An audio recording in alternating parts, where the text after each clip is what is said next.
Hello great മീഡിയാസിലേക്ക് സ്വാഗതം. മമ്മൂട്ടിയുടെ ഭ്രമയുഗം ഇറങ്ങിയിട്ട് ഇന്ന് ഒരു വർഷം തികയുകയാണ്. ഫെബ്രുവരി 15 വീണ്ടും മറ്റൊരു വില്ലൻ വേഷവുമായി മമ്മൂട്ടി എത്തുന്നു എന്നുള്ള വാർത്തകളാണ് ഇന്ന് നമ്മൾ കാത്തിരിക്കുന്നത്. ഇനിയും അരമണിക്കൂറുകൾ കൂടി കഴിയുമ്പോൾ ആ ഒരു വാർത്ത പുറത്തേക്ക് വരികയാണ്. മമ്മൂട്ടി ജിതിൻ കെ ജോസ് സംവിധാനം ചെയ്യുന്ന ചിത്രത്തിൽ അഭിനയിച്ചിരുന്നു. ആ ഒരു ചിത്രത്തിൻ്റെ ടൈറ്റിലും അതേപോലെ തന്നെ ഫസ്റ്റ് ലുക്കും പുറത്തിറങ്ങാൻ പോകുന്നു. വിനായകൻ നായകനും മമ്മൂട്ടി വില്ലനുമായി എത്തുന്ന ചിത്രം എന്നുള്ളതാണ് നമ്മളുടെ കേട്ടുകേൾവി.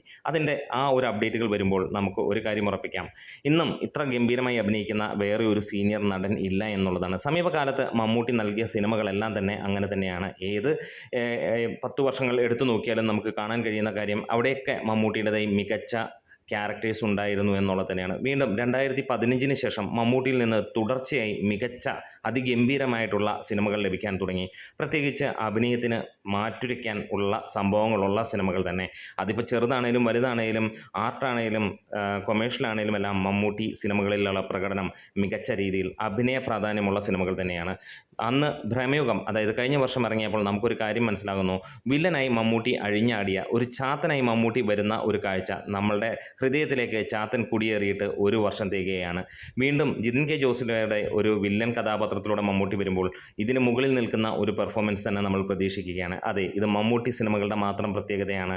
മികച്ച സിനിമകൾ പ്രതീക്ഷിക്കാം എന്നുള്ളത് ഉറപ്പിക്കാം. മമ്മൂട്ടിയുടെ പ്രകടനം അവസാനം ഇറങ്ങിയ സിനിമയിൽ പോലും മമ്മൂട്ടി മികച്ച രീതിയിൽ പ്രകടനം കാഴ്ചവെക്കുന്ന കാര്യങ്ങളും നമുക്ക് കാണാൻ കഴിയുന്നു. അതിപ്പോൾ കൊമേഴ്ഷ്യലാണെങ്കിലും ചെറുതാണെങ്കിലും ഒക്കെ അങ്ങനെ തന്നെ കാണുന്നു.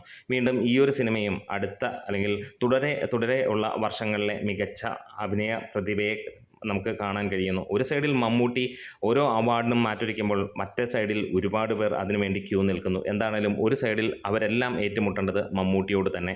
അതുതന്നെയാണ് കഴിഞ്ഞ 2 വർഷമായി നമുക്ക് കാണാൻ കഴിയുന്നത്. ഈ വർഷവും അതിന് മാറ്റങ്ങളൊന്നുമില്ല എന്നുള്ളതറിയാം. അടുത്ത വർഷവും അങ്ങനെ തന്നെ ആയിരിക്കും. അതുതന്നെയാണ് ഇന്ന് വരാൻ പോകുന്ന ക്യാരക്ടർ പോസ്റ്ററും ഒപ്പം ഫസ്റ്റ് ലുക്കും അതേപോലെ തന്നെ അതിൻ്റെ ടൈറ്റിലും നമുക്ക് നൽകുന്ന ഉറപ്പും. കാത്തിരിക്കാം.